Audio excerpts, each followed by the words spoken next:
The broadcast is now starting. All attendees are in listen-only mode.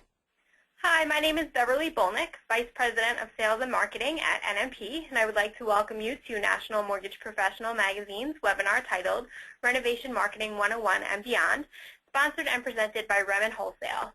I would like to thank all of our webinar attendees for taking the time out of their busy days for this very valuable and informative webinar in our ongoing series of webinars.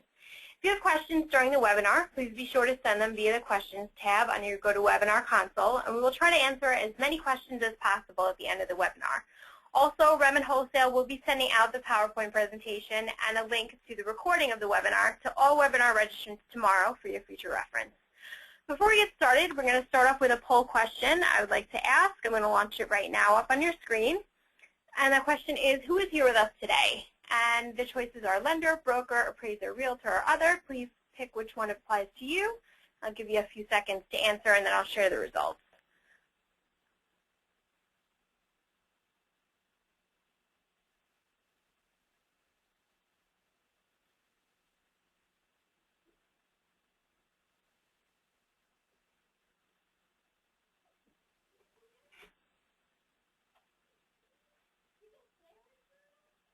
Okay, I'm going to close up the poll now, and then I will share the results. Okay, so 50% of you are lenders, 39% are brokers, 1% appraisers, 4% realtors, and 6% other. Okay, without any further ado, I'm going to turn things over to Carl Markman, who is the Director of National Sales at Remin Wholesale. Thank you very much, Beverly. I'd like to welcome everyone to the webinar today. We have people joining us from across the nation, from Hawaii to Illinois to Kentucky to New Jersey, and we welcome everyone. And we understand how busy everyone is these days, especially with the refinances going on. And one key word that I like everyone to remember is diversification. It's important, especially these days when we are so busy with the refinances happening right now, that we diversify our business and diversify our learning. So when the refinances slow down, we'll always be busy. So again, welcome to all of you to this webinar, and I'd like to turn this over to Stephen Marshall, our Director of Renovation Business. Thank you, Stephen. Thank you, Carl. I appreciate it. I want to also say thanks to everyone who's taken some time out of their very busy schedule to spend about 45 minutes with us today. My goal and objective, and I hope the goal and objective of everybody that called in this call today, is to be able to increase your business and make more money. So my objective today is really just to give you some thought patterns and then some implementation ideas to allow you to grow your business. So the first part of the presentation is really going to be going over the national survey results that the National Association of Realtors publish every year. Every year the National Association of Realtors surveys all the home buyers and sellers that complete their transactions from July 1st through June 30th, and they publish those results the first week of November.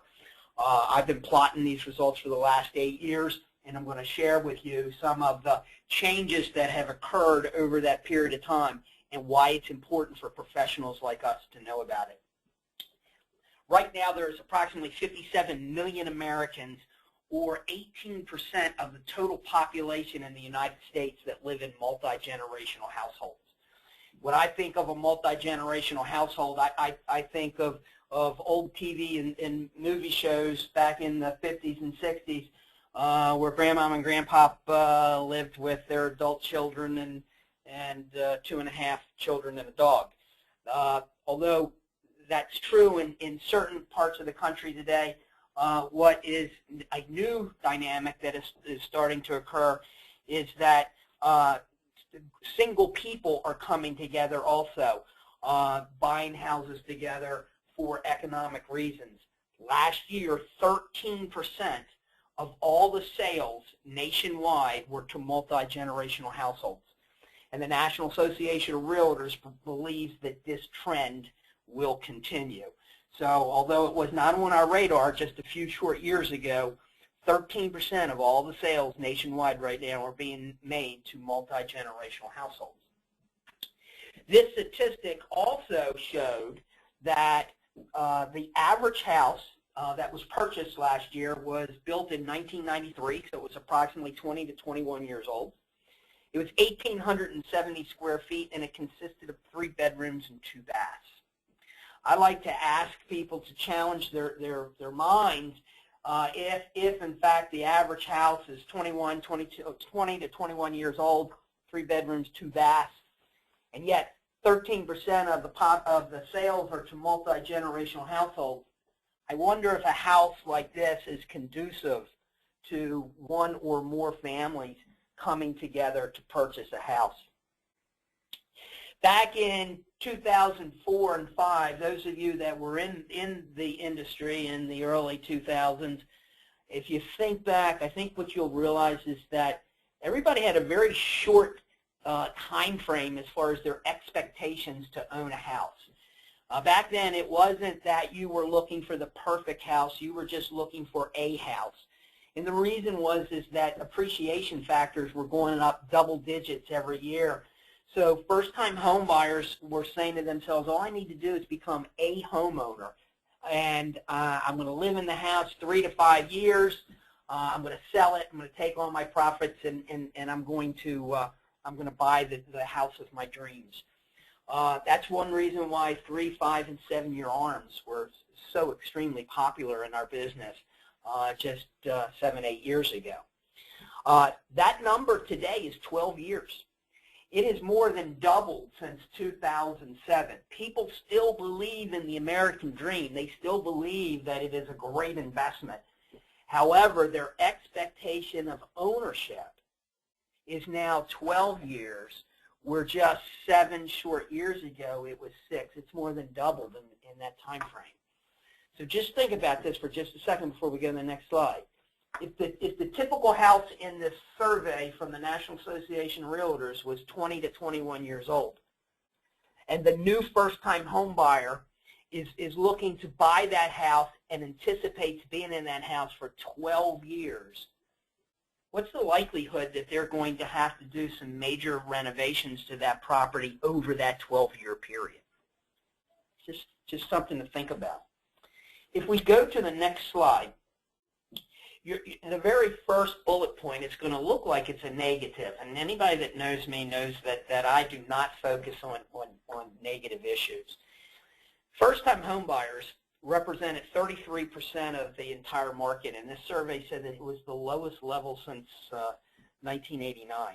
On the surface, that looks very much like a negative. However, if we take out all of the institutional purchasers that were buying up bulk homes for rental purposes, it really accelerates that back up to around 53 to 54% of the market.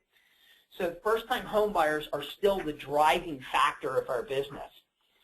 But when you think of first-time home buyers, there's a little bit of like a dynamic change that has occurred, because the definition of a first-time home buyer is any individual who's not owned a home in the last 3 years. So you have these 2 different groups that are now going to be considered first-time home buyers. You're going to have the traditional first-time home buyer, and we're going to call them the millennium generation. They are the children and the grandchildren of the baby boomers. But then there's a second dynamic, and that is all the individuals that were unfortunately displaced from their homes back during the Great Repression. People who either had to do a short sale and or were foreclosed on back in the 2008, 9, and 10 period are now re-entering this marketplace. When they interviewed the Millennium Group, the Millenniums, they estimate that there's approximately 78 million of them. That comes from the Census Bureau. And that they estimate that they're going to establish between 12 and 13 million households over the next 2 decades. That's going to be the driving force of our business for a long time, and the way in which they approach things and the way in which they think are much different than the way their parents and grandparents did. 75% of the millennials who were surveyed said that, yes, they believe in the American dream. They believe that home ownership is an important, not only financial and economic vehicle, but to them it's a very important achievement as far as life is concerned. 60% of them really believe and are planning to buy a home in the very near future. However, 73% of them when they were originally surveyed, thought that the most difficult part of becoming a homeowner was going to be the mortgage process. They really believed that our industry and all of the overlays that the media has talked about over the years was going to make it extremely difficult for them to be able to achieve their dream of home ownership. But we're going to find that on the next slide, when they went through the entire process, what they found was, next slide please. Oh, there's a poll question. All right, yeah, we're going to be launching a poll question right now. Let me launch that up on the screen right now. So the question is, 53% of buyers say that this is the most difficult part of the home buying process. And the options are finding the right home, the mortgage process, or receiving financing, and moving. If you could choose what you think is the correct answer.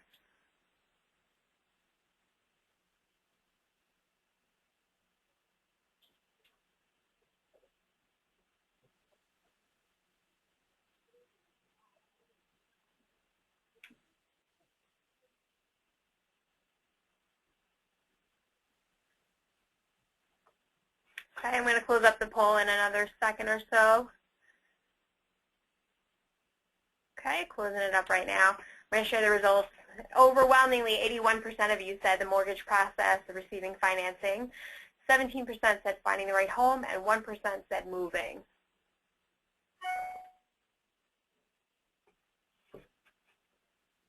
Interesting results. Yes. Because when they were originally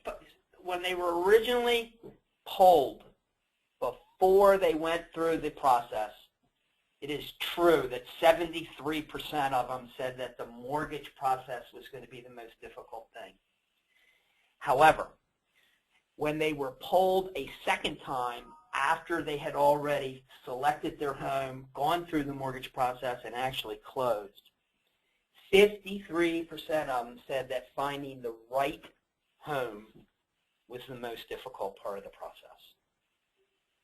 See, the millennium generation is not only are they the second largest socioeconomic group in the history of our nation, they are the most educated socioeconomic group in our nation. And they are really the first group ever to get participation awards, if you really think about it. I mean, I have two of them. I have a 27-year-old and a 22-year-old. And in their generation, everybody got a trophy. As long as you showed up, you got a trophy. And if you were on a soccer team, they may not even count score because they didn't want anybody to feel bad about themselves. So they would do all their research online, and they would go out with this expectation of what they wanted. They wanted a 2,600 square foot, 4-bedroom, 2.5-bath colonial with a 2-car garage on a cul-de-sac with a white picket fence around the yard. And however, when they went out there, they realized that that was really not what they were going to end up purchasing. So it wasn't the mortgage process, it was the selection process. In this survey, they asked the people, what were they willing to compromise? What made it so difficult to find the right home? And they were willing to compromise on the sale price, the size of the home, the lot, the style of the home, and even the condition of the home. They were willing to compromise on all that stuff. But when they were asked what they were not willing to compromise on, they weren't willing to compromise on location, location, location. Today, I entered the real estate business in 1979, and back then they taught me 3 important words, and that was location, location, location. That yes, people say that they buy for financial reasons, but in reality it's for emotional reasons. So when you go to the next slide, you're going to see what was the driving feature of why it was so difficult for them to find the perfect house for them. They weren't looking for the 2,600 square foot, 4-bedroom, 2.5 bath on a cul-de-sac lot with the white picket fence. They were looking for a quality of a neighborhood. They were looking for convenience to their job because commuting distance. They didn't want to be sitting on 405 for 3 hours a day, an hour and a half each way.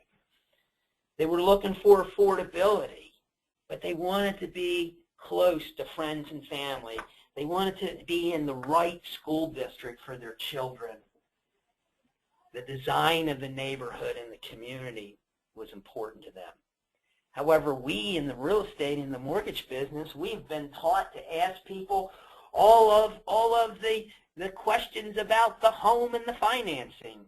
How many bedrooms do you want? How many bathrooms do you want? What style of home do you want? How big of a lot do you want?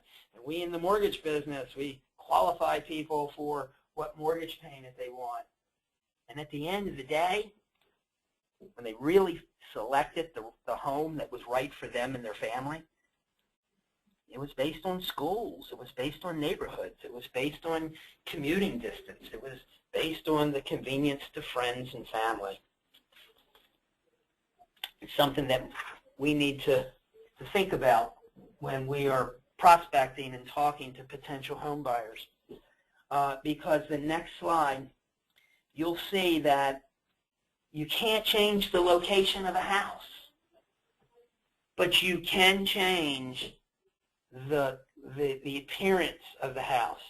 You can personalize and customize the right home in the right location for a specific person, and therefore allowing them to find the perfect house. Renovation financing, as you're going to see on the next slide, is just a simple agency loan. If you're doing a 203K loan, it's a FHA loan with a construction rider.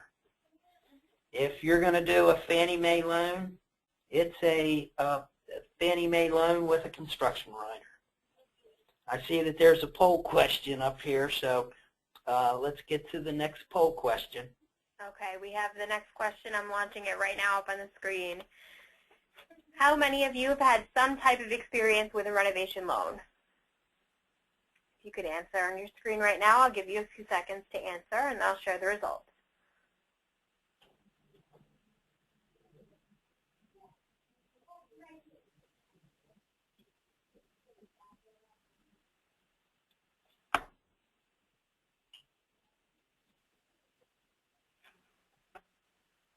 Okay, I'm going to close up the poll and share the results with you. So 59% of you have experience and 41% of you are complete beginners and you're here to learn.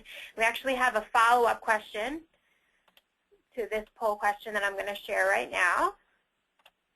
For those that have had renovation loan experience, how was it? Either it was super duper easy, harder than I thought but manageable, I muddled through it, or terrified to go through another experience like that again. You can answer on your screen. I will share the results shortly.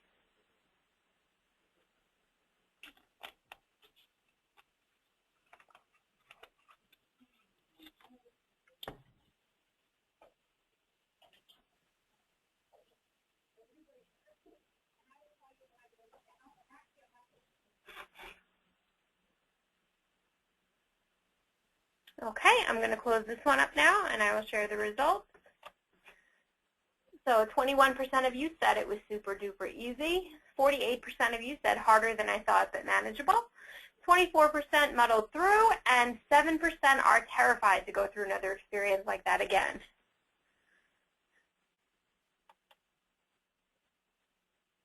That is so interesting. I will tell you a real quick story. I was in Wilmington, Delaware, and I was talking to a very large group of realtors, and this gentleman in the back raised his hand and actually gave me a compliment and said my presentation was very good and it was very inspiring, but he had done 5 renovation loans in his long career, and every time was like having a root canal. He said it was so extremely painful. And you know what? He was right. Our industry has made it painful because we try to overcomplicate it. We go around thinking that people need to be experts. Well, there's no mystery to these loans. It's a regular agency loan. If a borrower qualifies for a $200,000 203B loan, they qualify for a $200,000 203K loan. If they qualify for a Fannie Mae loan at $310,000, they qualify for a Fannie Mae home style at $310,000. Income, asset, and credit, it's actually the same for a renovation loan as it is for a non-renovation loan because the risk factors to a lender are the same. I tell my real estate partners when I go around and I teach classes, I'm going to actually be in 3 cities of California next week, plus in Scottsdale and Phoenix, Arizona, and I'll stand in front of a room of realtors and I will tell them that if you're doing a renovation loan correctly, you should be in a position to close that loan within 21 days of the buyer selecting a contractor and giving the lender a bid. 21 days. All the improvements are done after closing. The average time from the closing to the time that the improvements are done is between 90 and 120 days. The lenders don't look at the current market value of the house. We only look at the after improved value. We don't care about what the current condition of the house is. We're only going to look at what the condition is going to be after the renovation loans are complete. I see that statistic that an overwhelming majority of the people either were terrified of it or had a poor experience. It doesn't have to be that way. So what we're going to do right now is we're going to talk, Pam is going to talk about some of the mechanics of the renovation loan, and I think you're going to see how simple it actually is if it's done properly. And then I'm going to close off with some ideas about how to sell it and market it and how you can make more money and satisfy more of your referral partners. So with that, Pam, if you could take it over, please. Great. Thank you, Steve. So today we're going to talk about our 3 types of renovation options. 2 of them are FHA 203Ks, and as you know, they're streamlined or standard. And then we have our conventional option, which is your Fannie Mae home style. So as Steve explained, all the renovation options really work the same. Your borrower is going to finance the repairs and improvements into their mortgage amount, and they're going to close on a single closed loan. And if it is a purchase, the sales proceeds will be dispersed at funding to the seller. The borrower's contractors will complete the agreed-upon repairs to the subject property after the renovation closes. Now, one of the things I want to point out to everyone here is the borrower's contractors. Remember, the borrower chooses their own contractors. The lenders don't choose the contractors. The lender has to accept the contractor, but they do not approve them. The borrower hires their contractors. The contractors are going to receive their payment after completing the repairs based on the draw schedule. That's during the mortgage process. So before the loan even closes, everything should be spelled out to the borrower. So talking strictly about your FHA 203K loans, we have our standard and their streamlines. And this slide basically shows the similarities. So we offer them on primary residence only. You have your LTV maxes just as you normally would, as Steve said, with your 203Bs. We have a purchase max LTV of 96.5% and a max LTV on refinances, which is 97.75%. Cash out is not allowed on any rental, any option. We offer a high balance, and as Steve mentioned, it's your regular FHA credit underwriting standards. So if you have a gift on a 203B, you're going to document it the same way you would on a 203K. Luxury items are not allowed on your FHA reno option. Here are some differences. So for your streamline, that is intended to help facilitate uncomplicated improvements or repairs. Your standard is designed for the more complicated repair and rehab. Now, while we're in this small refinance boom. We're all getting refamiliarized with streamlined FHA refinances. I don't want the word streamlined to confuse anyone. Streamlined FHA refinances have to do with the limited documentation requirements. When we discuss the streamlined 203K option, that has to do with the repairs and the type of process. It does not have to do with the documentation. A streamline is just called a streamline because of the uncomplicated type of repairs and the two-step process of it. Your streamlined 203Ks, you're going to have up to $35,000 in your total rehab costs, and there's no minimum rehab amount. These are the type of loans that don't require your HUD consultants to be involved in the loan process and the post-closing process. HUD does not approve the contractors, like I said before, and the lenders do not approve them either. Lenders just accept them. Their streamline has only 2 draws for contractors. So basically, we close on the loan and they do the work, and it's up to only 2 different draws, or some lenders actually disperse 50% of the labor and material at closing. That means at time of closing, the contractor actually gets 50% of their labor and materials at closing. Such lenders like Ren and Wholesale do this. Now, this is an advantage and a great selling point as well. For your standard 203Ks, your minimum costs are going to be $5,000, and there's no maximum rehab amount. These type of projects, because they're more complicated, are going to be managed by your HUD-approved consultant. Now, if the home is uninhabitable, the borrowers can finance up to 6 months of their PITI in the new mortgage amount. And no funds, material or labor, are going to be dispersed at closing. Moving on to your home style loans, this is your Fannie Mae conventional option. Borrowers are going to make the renovations and repairs, totaling up to 50% of the as-completed value. So what that means is, if you have an as-completed value, so all the repairs done, and the appraisal comes back and says that that house is going to be worth $200,000, you can have up to $100,000 in rehab costs. It is like the FHA products where we're offering it on purchase and rate and terms. There's no cash out to the borrower, and there's no minimum or maximum repair amount on your home style product. It's offered on your 1 to 4 owner-occupied properties, but it's also offered on 1-unit second homes, and it's a great option as well for the 1-unit investment properties. Like all conventional loans with any LTV over 80%, your standard MI is going to be required, and the loan amount is going to be determined on the future value of the home after the repairs are completed, not the current as-is value. So renovations must be permanently affixed to the property and add value. That's really the only stipulation as regards for your home style product. So really, you can actually do luxury items as long as they're permanently affixed and add value to the property. And they include your interior renovation or improvements, your fences and landscaping, decks, and your in-ground swimming pools.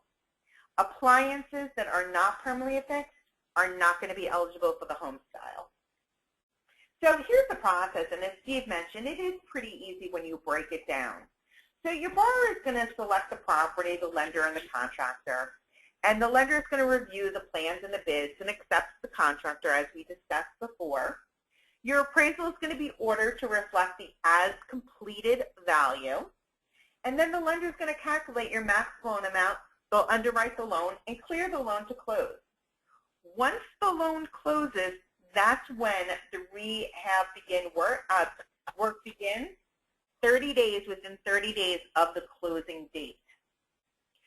Based on the predetermined draw schedule that was determined prior to closing, the lender is going to get contacted each time a draw is required.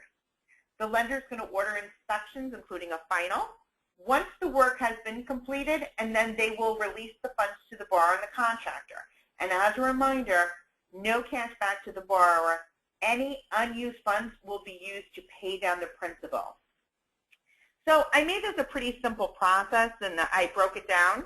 But really the key here is to pick an experienced lender like Reman Wholesale, who has their own renovation concierge department dedicated just to renovation loans, and a post-closing renovation escrow department that expedites the release of funds. So really the process is as simple as this, as long as you're picking the right lender to work with. Steve, back to you. Yeah, you know, Pam, I want to piggyback something that you just said. 4 years ago today, Real Estate Mortgage Network did not do renovation financing. And we didn't do renovation financing because the owners of the company have so much value in our business partners that they told me that they were not going to offer a product that could actually damage the relationship between Reman Wholesale and their business partners, whether they be brokers and the brokers' real estate agents. So we continued to build the business plan, and we did incorporate the concierge service into that plan. And the owners allowed us to roll the product out April 1st, 2011. And in less than 2.5 years, we went from never doing renovation business in the 26-year history of this company to being the 3rd largest renovation lender in the entire country. And people ask me all the time, how is it that we were able to become the 3rd largest renovation lender in such a short period of time? And my answer is very simple.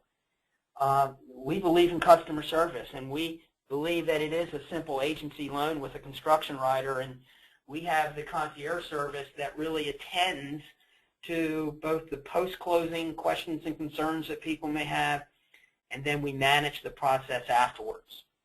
But what we also do is help people sell it. And so what I'm going to talk about right now is some ideas that you can incorporate into your daily marketing and business plans to make you more money. Most people do not think of, when they think of renovation financing, they think of a house that is like, it's falling down, it's got the blue tarp on the roof, that we used to call them handyman specials back in the old days. Are you able to do a renovation loan on that kind of property? Certainly you are. But is that the kind of property that we do every day? Is that the only kind of property that can be done? Absolutely no. We do a very high percentage of loans that are refinances. So here we are in the middle of a marketplace where HUD has announced that they've reduced the MIP, the monthly MIP by 0.5%. Capital markets are on fire. We had the 10-year Treasury down to 1.65% just 2 weeks ago. Interest rates are in the mid-3%. What a wonderful opportunity to offer this option to somebody when they're looking to refinance their property. I did just on the back of a napkin, I took the difference between, let's say, a regular streamlined refi where somebody comes to you and you're just going to refinance their current mortgage and you're going to do it at 3.25%. And let's say you do it for $165,000. And I compared that versus doing a renovation loan for $200,000, giving the buyer $35,000 to do upgrades and improvements in their house. And do you know the difference was only $194 a month? Just think what somebody can do as far as adding comfort and enjoyment to their property with $35,000, and the difference between the non-renovation loan and the renovation loan with $35,000 extra dollars for improvement is $195 a month. RESNET, R-E-S-N-E-T, which is the nation's largest repository of energy-efficient homes, says that a property that is renovated, they actually use the word retrofitted is what they use, can save the homeowner between 30 and 40% of their utility bills. So when you're looking at the cost of home ownership, it's just not the mortgage payment. The cost of home ownership is, yes, the mortgage payment, but it is also the monthly carrying cost as far as your utility bills and your deferred maintenance. But with a renovation loan, you're going to not eliminate, but certainly minimize any deferred maintenance because you've just improved the property. But a big thing that you're going to do is you're going to improve the efficiency of the home and reduce the monthly, gas and electric bills that these homeowners pay on a monthly basis. So when people are calling you or you're marketing to your past customers, keep in mind that refinances is a great opportunity for renovation financing. If we go to the next slide, Pam put together a wonderful pie chart, and if you look at this pie chart, look at these potential referral partners that you can market your services to. Everybody knows about general contractors. You're going to go out to home improvement contractors and you're going to market your services to them. But I know some loan officers that have been very, very successful marketing to pool installation companies. We have a gentleman that we do business with, and he does the Philadelphia, Wilmington, Delaware marketplace, and you wouldn't think about that to be a hot spot for pool installations. Well, he'll probably do between 15 and 20 home style loans this year, and simply because he can do the pool installation with the home styles. Can't do it FHA, but he can do it with the Fannie Mae product. And all those leads are coming from the pool installation companies. Solar energy companies. We've seen an explosion of the use of solar energy, especially out on the West Coast. Great opportunity, once again, to incorporate a renovation loan into a marketing strategy with a solar energy company. Kitchen and bath remodeling companies. Interior designers. Attorneys for, we had 2 transactions today where they were estate sales, and we literally got the lead from estate sale attorneys. So this pie chart, if you really think about it, it allows you to reach out in so many different directions. We all know about real estate agents because they drive our purchase transactions. But remember, real estate agents also have a book of clients that they have sold homes to in the past that they're marketing to. And it's quite possible, if you remember the very beginning of my presentation, they might have sold somebody a house that was 20, 25, or 30 years old. And those people have been in the home for a year, 2 years, 3 years, and now they know that they need maybe a new HVAC system or roof, or maybe the windows are not as good as possible and there's a draft. So when you're talking about your real estate partners, also remind them that you can utilize this for refinances for their book of business. But the next slide is going to tell you a story that most of us as mortgage bankers and brokers don't think about. Jimmy Yoon, who is the chief economist for the National Association of Realtors, and a gentleman by the name of Mark Fleming, who is the president of CoreLogic, which is the nation's largest repository of statistical data for real estate, they published a position paper back in June of 2014 that said that 26% of all the active listings in America were considered functionally obsolete. 26%. 1 out of every 4 listings was considered functionally obsolete because it didn't have the amenities and the features that the buyers of today are looking for.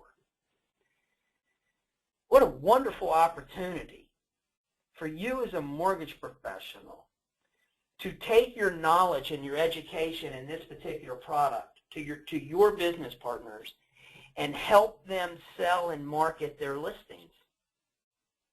Not only are you going to help them sell and market that property, but just think that if you had the ability to capture all the leads, all the people that went through that property, and you were able then to follow up with them, you've now got a lead generation source of potential people who were motivated to purchase houses, and it didn't cost you anything.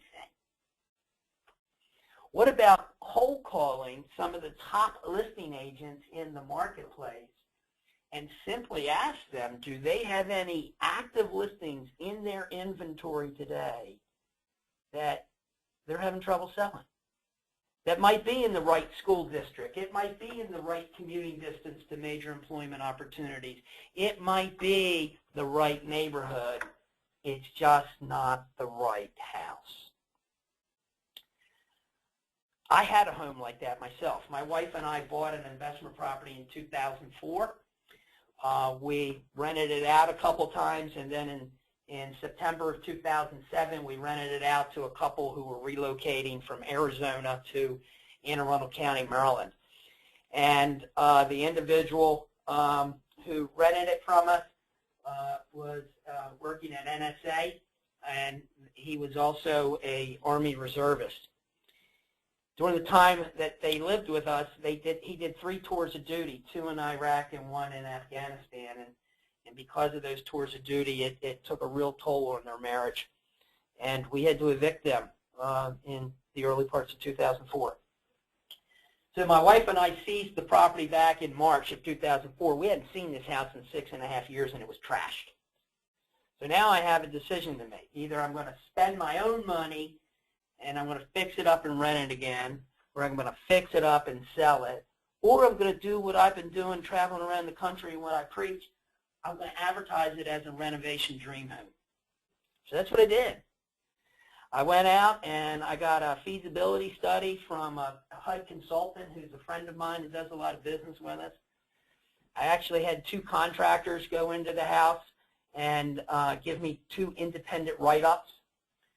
My real estate agent built a whole marketing platform around the commuting distance to the 4 major employers in Anne Arundel County, Maryland, as well as the distance to Anne Arundel Community College and all the universities within a 20-mile radius.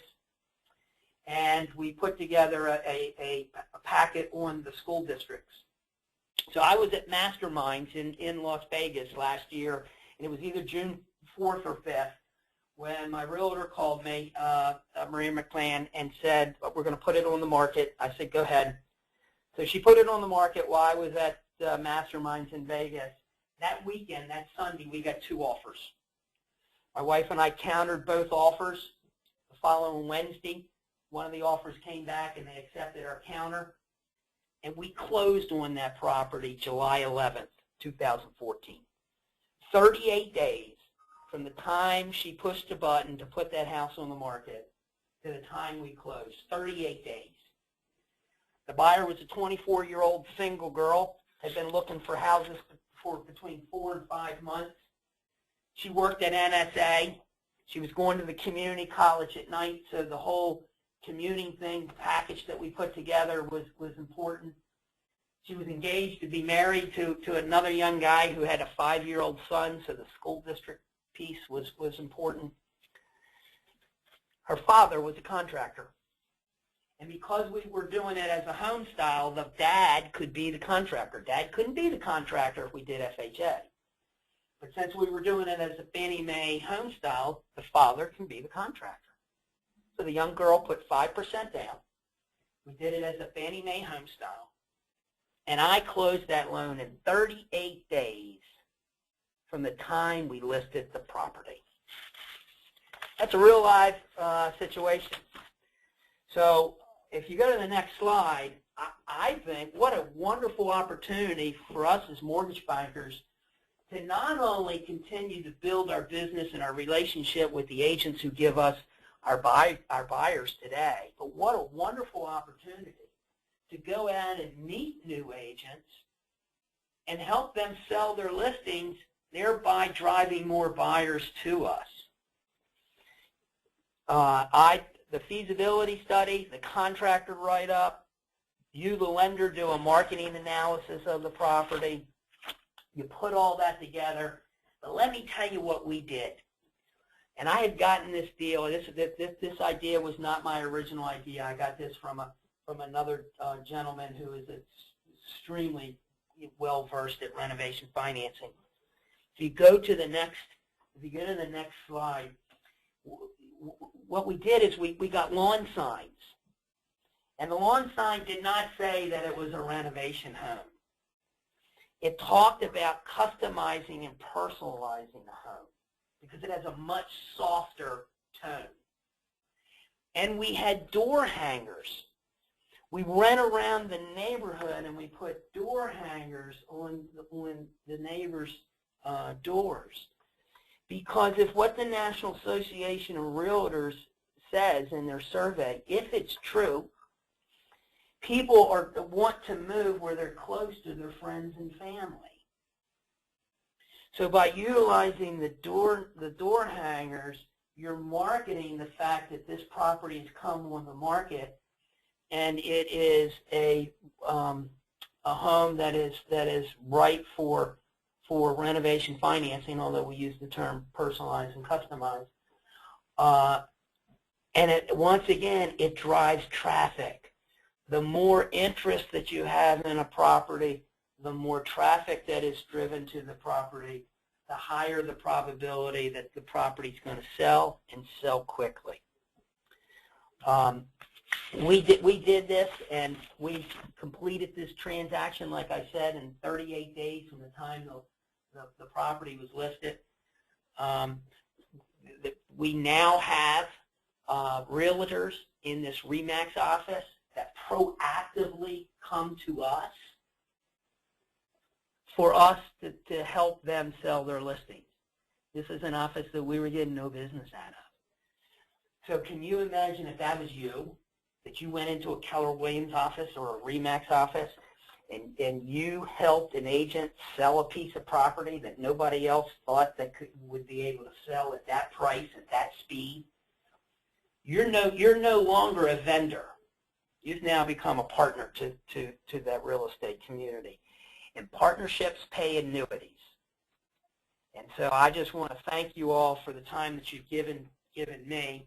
I'm going to turn it back over to Pam, because Pam is going to give you some additional information. Plus, if anybody has any questions or wants to have any follow-up with us, she'll give you the information to email, and we'll be able to reach out to you. So with that, I'd like to say thank you very much. Go ahead, Pam. Thanks, Steve. As you can see on the slide, we do have some places where you can go for additional information, like the FHA website, the Fannie Mae website, and of course, Remin Wholesale website. Also, Remin offers a renovation compare option chart. So no longer is confusing between Streamline 203K, Standard 203K, and your home style options.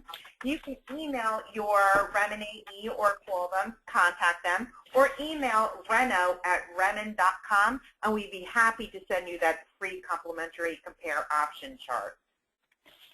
So before we end the call, we did get a few questions, and Steve, if you don't mind, I'm just going to ask you. We're not going to be able to answer all the questions, but we are going to be able to get to some.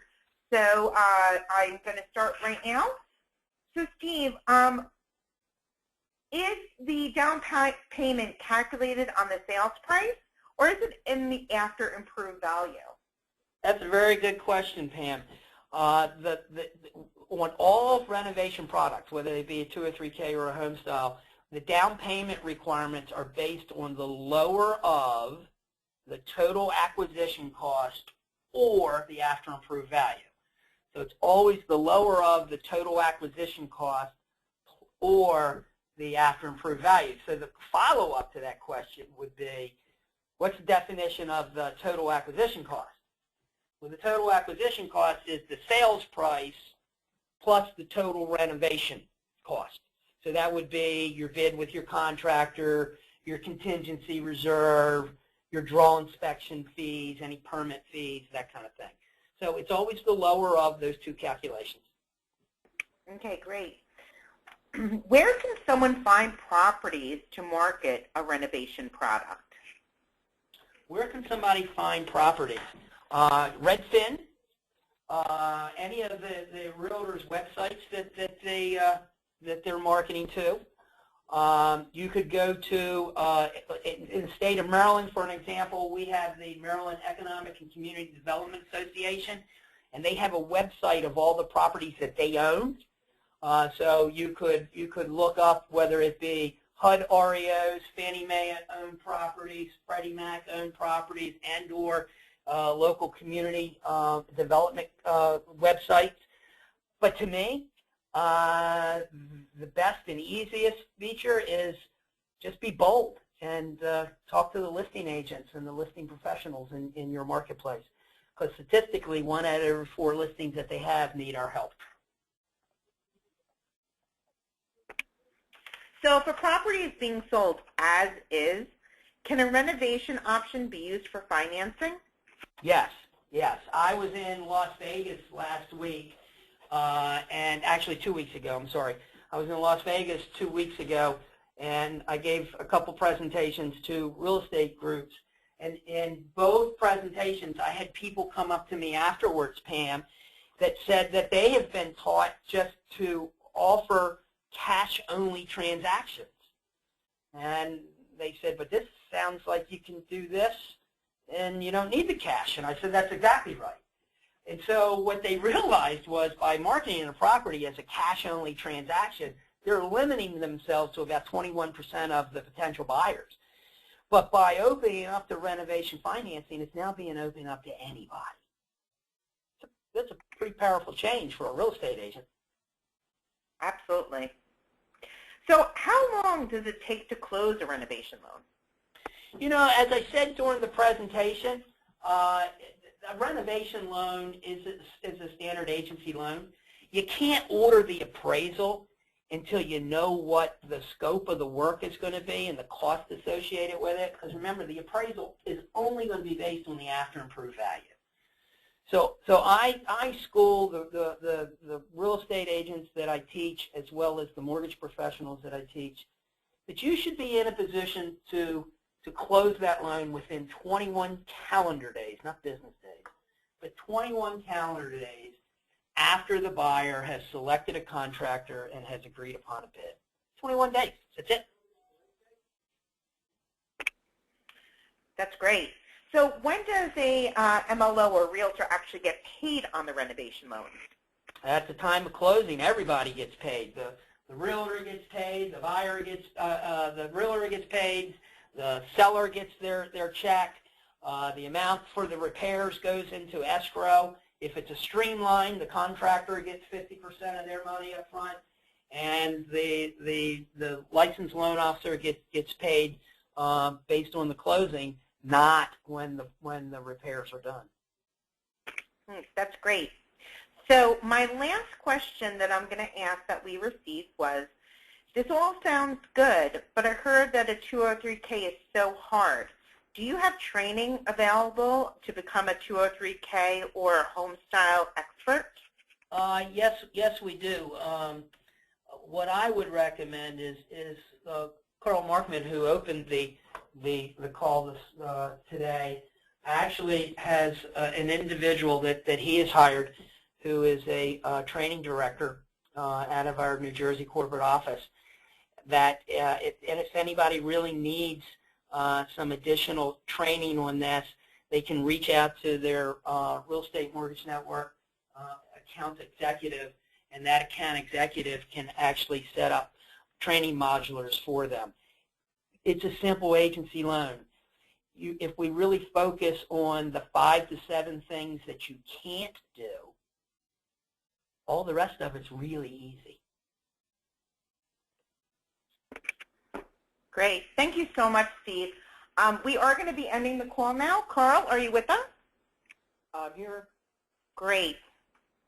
Pam and Stephen, thank you very much for taking the time out of your busy day to present today. I'd just like to again reiterate that renovation lending is here to stay. It's replaced a lot of our refinances that we've lost over the prior year or so. And I know, again, that everyone's busy right now, but I also understand from the beginning of this call that there's a lot of realtors and there's a lot of loan officers on this call right now. And I implore all of you to learn this product.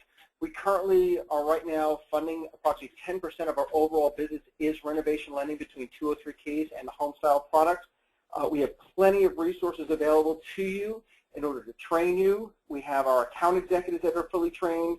We have a renovation lending specialist, which Stephen just mentioned, a concierge desk, which Stephen heads up, and a dedicated underwriting team that's dedicated solely to renovation lending. So we are here to partner with you and to help you with these loans. And if you're interested in increasing your business as a loan officer or interested as a realtor and increasing your outreach to find new clients, we implore all of you to reach out to your account executive at Redmond Wholesale. Again, we thank you so much for joining us today, and we look forward to working with you in the future. Thank you very much, and have a great day, everyone.